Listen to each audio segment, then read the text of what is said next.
So there's always this tension in aberrant Christianity. That's any form of Protestant Christianity or any form of Christian heresy that sort of has cropped up over the years, and it usually can be boiled down to either Christological heresies, like misunderstandings of who Christ is, and there are a lot of sort of spin-offs that come from that. But there's also a great misunderstanding about the operation of grace versus merit, right? Protestants in general have this shiver down their spine every time they hear the word merit. We don't merit heaven, but in fact we do merit heaven. We don't merit heaven because of our work. We merit heaven because of Christ's work. But because of Christ's work, we do actually merit heaven. We belong there. It's ours. It's ours by right. Why? Because of how good we are? No. Because of what Christ has done in us. He's made us like himself. If he deserves heaven and he's made us him, then we deserve heaven. That's the correct understanding of the word merit here. In this second part of the pericope in the Gospel of Mark this morning, we have this duality sort of at play here, where Jesus is talking about what people have to do to enter the kingdom of heaven, but then he says, but people can't do it. Only God can do it, right? So I just want to kind of unpack that mystery, this mystery. Again, it's a mystery. I'm not going to explain it all. It's inexhaustible. It's beautiful. It's awe-inspiring.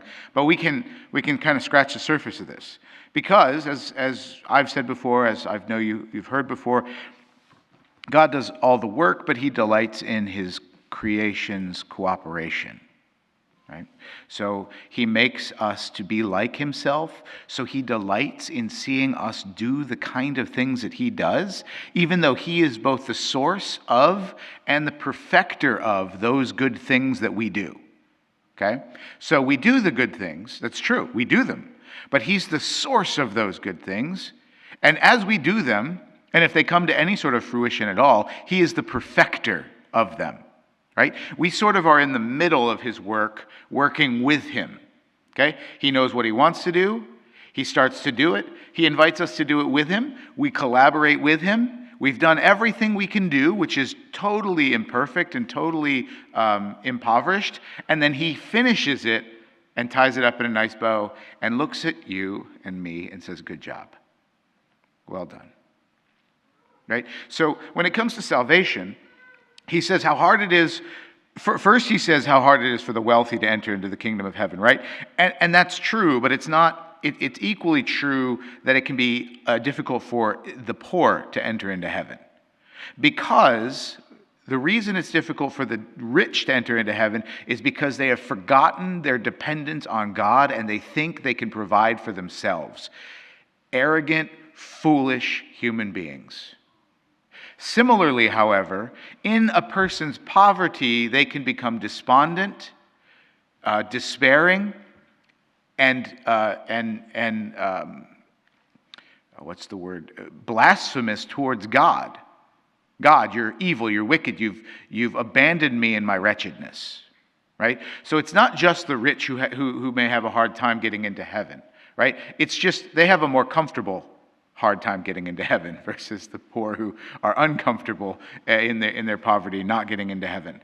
Because again, it's not our work or lack of work that gets us into heaven, right? So Jesus says how hard it is for a person to enter into heaven. It's harder for a camel to pass through the eye of a needle. Now, some of you may know this already. I hate repeating some of these like popcorn theology tidbits, the Catholic trivia if you know it already, but for those of you who don't, the eye of a needle is an actual thing. Okay, it's a gate in the walls of Jerusalem. It's a commercial gate into the walls of Jerusalem, and it's only wide enough for a person to lead an animal of burden, either a camel or a mule or whatever, through if they're not carrying anything. Okay, so you want to get into the kingdom of Jerusalem, you want to go through the eye of the needle, you have to unpack your animal of burden. You have to take all the stuff off of them, get them inside the gate, go back out and grab all your stuff and haul it all through one at a time, put it back on the camel and carry on through, right? So What Jesus is saying here is not some mysterious hidden wisdom. He's speaking very practically in a way that people would understand this. How hard it is for a rich person to get into heaven, it's as hard as it is for a camel to pass through the eye of the needle. Is it hard for the camel to pass through the eye of the needle? Absolutely not. They could pass straight through, but they have to be unburdened. Right? And that burden is not merely, in fact, it's not even principally worldly wealth. That's part of it. But the burden that we carry that can keep us from heaven is the burden of our sin, which is what God wants to unload from us so that we can pass through the eye of the needle.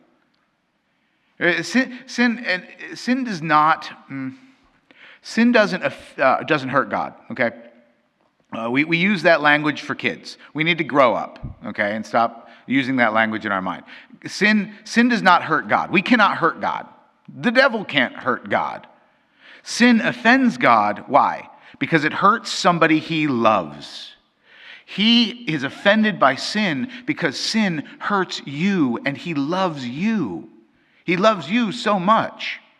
And when we sin, when we disorder ourselves, when we disfigure ourselves by living or thinking or acting outside of the scope of truth and goodness and beauty, we hurt ourselves. And he says, oh my, what has happened? Someone I love's been hurt.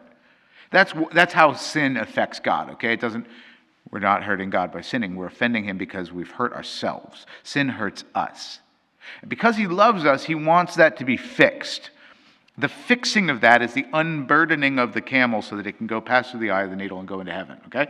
So that's what he's interested in. And so the people say, okay, well, how can that be? And Jesus says, you're right. It's impossible for humanity. We can't forgive our own sins. Right? Only God can do that.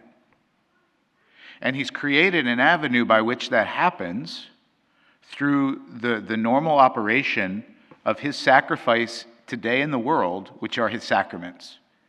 Jesus' normal operation of the crucifixion that happened 2,000 years ago is in this present day, in this present location, the operation, the administration of the sacraments by which we receive his grace.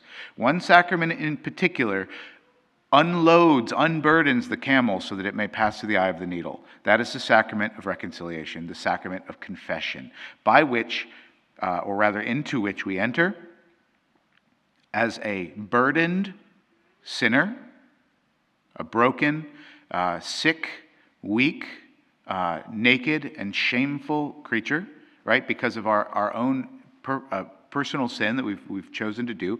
And we exit a healed, unburdened lover and friend of God, able now to worthily pass through the eye of the needle and to enter into the kingdom of heaven. Right? And so he says, for men this is impossible, but not for God. All things are possible for God. And so in this interchange, in this dynamic relationship that God establishes with us, there is an operation that only he can perform, but he will only perform if we cooperate. Only he can do it, but he won't do it. He can't do it if we do not cooperate.